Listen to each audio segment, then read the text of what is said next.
गरीब वर्सेस अमीर Holi shopping. Aditya Sinha school में 5वीं कक्षा में पढ़ाई कर रहा था। उसका पिता तपन सिन्हा एक छोटा सा कंपनी में एक छोटा सा नौकरी कर रहा था और उसकी माँ दमयंती धनवानों के घर में बच्चों को ट्यूशंस देती थी। उस गली में धनवान के बच्चे उसी गली में कई तरह के खेल खेलते रहते थे। आदित्य भी उनके साथ खेलता था।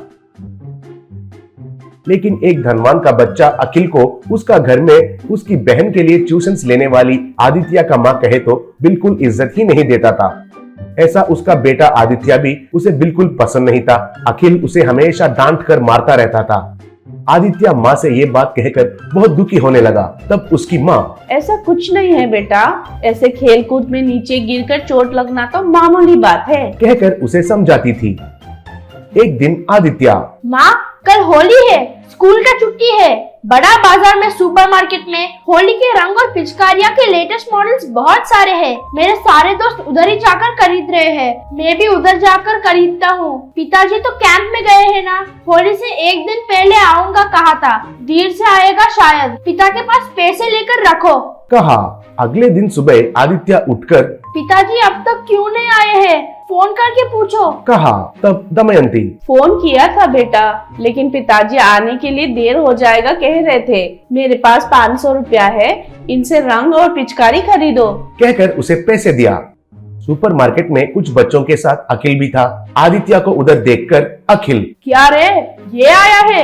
सुपरमार्केट में कभी भी कुछ खरीदा हुआ मुंह है क्या उसका? इधर सब कुछ कॉस्टली है कहकर पता नहीं है होगा शायद, कहा। तब सारे बच्चे हंसने लगे। वो सुनकर आदित्य आकर, अखिल तुम भी अभी आए हो क्या? मैं भी होली का रंग खरीदने के लिए आया हूँ, कहकर काउंटर के पास जाकर, मुझे एक अच्छा सा पिचकारी दीजिए, ऐसे ही रंग भी दीजिए, कहा। तब काउंटर के पास वो आदमी 3 पिचकारियां दिखाकर, ये 150, ये 300, ये 400 का है, कहा। तब आदित्य, मेरे पास 500 रुपए है, 300 वाला पिचकारी दीजिए और बाकी का रंग दीजिए, पूछा। वो सुनकर अखिल, मुझे वो ऑटोमेटिक पिचकारी चाहिए, पूछा। वो सुनकर सेल्समैन एक बड़ा सा ऑटोमेटिक पिचकारी दिखाकर, ये 2000 का है, टेस्ट करके देख लो, उधर बकेट में गन रखकर बाहर जाकर टेस्ट करके देखो, कहा। तब अखिल उस गन को पानी का बकेट में रखकर उसे आदित्य के ओर निशाना लगाकर ट्रिगर को दबाया। तुरंत ही वो रंग का पानी आदित्य के ऊपर गिरकर वो पूरा भीग गया था। तब अखिल और उसके दोस्त जोर से हंसने लगे। तब वो सेल्समैन गुस्सा होकर, अरे खेलना है तो बाहर जाकर खेलो, इधर नहीं, कहकर अखिल का दिया हुआ 2000 लेकर उसे गन दिया और आदित्य से, ये लो बाबू तुम्हारे कलर्स और पिचकारी, कहा। तब आदित्य उसका भीगा हुआ जेब में से 500 नोट को निकाल कर दिया। वो 500 पूरा भीग कर रंग भी बदल गया था। तब सेल्समैन, ये नोट नहीं चलेगा बाबू, दूसरा है तो दे दो, पूछा। तब आदित्य, मेरे पास सिर्फ ये एक ही है जी, कहा। तब सेल्समैन, ऐसा है तो घर जाकर दूसरा नोट लाकर ये पिचकारी और रंग ले लो, कहकर उनको बगल में रख दिया।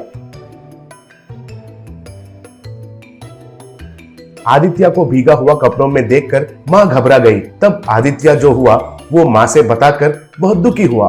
तब माँ भी दुखी होकर, अब क्या कर सकते हैं, अगले साल होली के लिए हम नानी के गांव जाकर उधर खेलेंगे। तुम्हारे लिए गुलाब जामुन बनाई हूँ, वो खाकर बाहर जाकर सबको होली खेलते हुए देखेंगे, चलो, बोली। गली में अखिल जोर से हंसते हुए उनके दोस्तों से, उस आदित्य का चेहरा को देखा, उसका कपड़ा भीग गया और उसका मुंह काला बनकर चला गया, कहा। तब एक बच्चा, उसका अच्छा हाल किया है, नहीं तो क्लास में हमेशा वो ही फर्स्ट आकर बहुत पोज मारता है। पिछले बार एग्जाम्स में उसका पीछे बैठकर कॉपी करने के लिए देखा तो बिल्कुल ही कॉपी नहीं करने दिया, ऊपर से कॉपी करना गलत है, कहकर मुझे थोड़ा सा भी कोऑपरेट नहीं किया, बेवकूफ, कहा। तब अखिल, उसको ऐसा ही होना चाहिए, कहा। आदित्य और दमयंती बाहर खड़े होकर सबको होली खेलते हुए देख रहे थे। कुछ देर के बाद उधर कुछ शोर शुरू हुआ। क्या है कहकर देखने के लिए आदित्य गया तो अखिल उधर उसका ऑटोमेटिक गन से उधर के बच्चों के ऊपर और लोगों के ऊपर रंग का पानी डाल रहा था। तब वे सारे, अरे बाप रे, कुछ भी हो रहा है, कुछ भी हो रहा है, कहकर चिल्ला रहे थे। तब एक आदमी अखिल को पकड़कर, क्यों रे, ये क्या तमाशा कर रहे हो घमंडी कहीं का, तुम्हें खुजली नहीं हो रहा है क्या, पूछा। तब अखिल, नहीं, मुझे खुजली नहीं हो रहा है, कहा। तब वो आदमी, फिर तो तुम तुम्हारे गन से हमारे ऊपर डाल रहा पानी में कुछ केमिकल्स मिलाया और हम खून निकले जैसे खुजाल रहे तो तुम तमाशा देख रहे हो, कहकर एक मारा। ऐसे सब लोग अखिल को मार रहे थे तो एक आदमी भागते हुए उधर आकर सबको रोका। वो आदमी, अरे अरे अरे अरे, इसे मत मारिए, मैं इसका मामा हूँ। इसका माँ पिता इसका बर्ताव के बारे में मुझसे कहकर हमेशा दुखी होते थे, इसलिए इसको बुद्धि आना है कहकर मैंने ही इसको पता चले बिना उसका पानी में दवाई मिलाया, और अब आप उसको जो मारे थे उसके वजह से दूसरों से कैसे बर्ताव करना है उसे पता चल गया होगा। अगर नहीं जान पाया तो उसका कर्म है, प्लीज अब इसको इधर छोड़ दीजिए, मैं आपको प्रणाम करता हूँ, कहा। तब अखिल रोते हुए, मेरा गलती मुझे पता चल गया है मामा, अब से मैं सबके साथ अच्छा बर्ताव करता हूँ। आदित्य, मैं हमेशा तुम्हारे मजाक उड़ाते हुए बहुत परेशान किया, मुझे माफ करो दोस्त, कहा। तब आदित्य अखिल का आंखें पूंझकर उसे गले मिला